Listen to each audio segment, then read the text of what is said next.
বিশ্ববিদ্যালয়ের lecture theatre কি এখন রাজনৈতিক পাঠশালায় পরিণত হচ্ছে, যেখানে গবেষণার মানদণ্ড নয় বরং প্রার্থীর রাজনৈতিক পরিচয় হয়ে উঠছে নিয়োগের প্রধান শর্ত?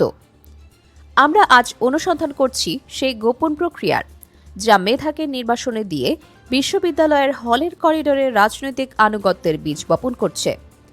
একাডেমিক ফ্রিডম বা মুক্তচিন্তা কি তবে কেবলই কাগজের শব্দ? চলুন গভীরে যাওয়া যাক।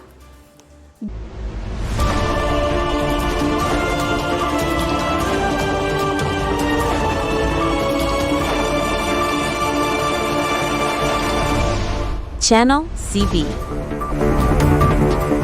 Good evening and welcome to Beyond the Breaking News on Channel CB.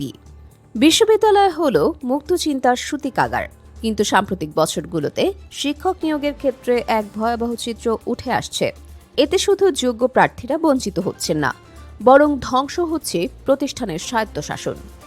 ঐতিহাসিকভাবেই বিশ্ববিদ্যালয়গুলো রাজনৈতিক আদর্শের ঊর্ধ্বে থাকার কথা, কিন্তু গত কয়েক দশকে আমরা দেখেছি কিভাবে রাজনৈতিক দলগুলো তাদের অনুগত ব্লক তৈরি করতে বিশ্ববিদ্যালয়ের ফ্যাকাল্টিকে ব্যবহার করছে।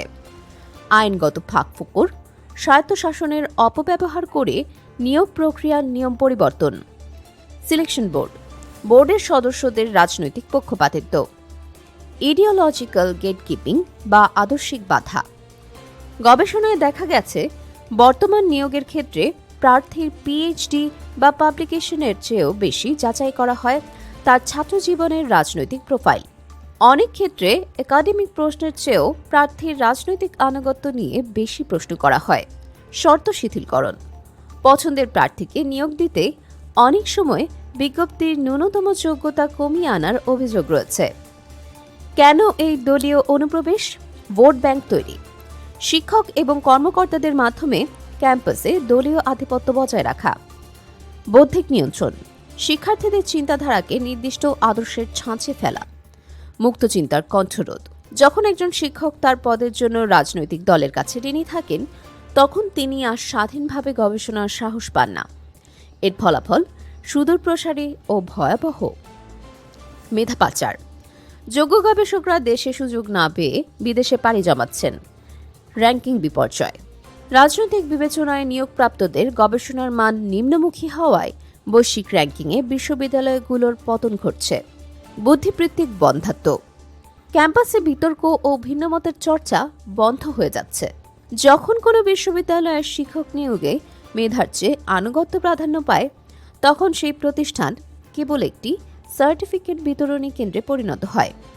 এটি মুক্ত চিন্তার মৃত্যুঘণ্টা বাজিয়ে দেয়।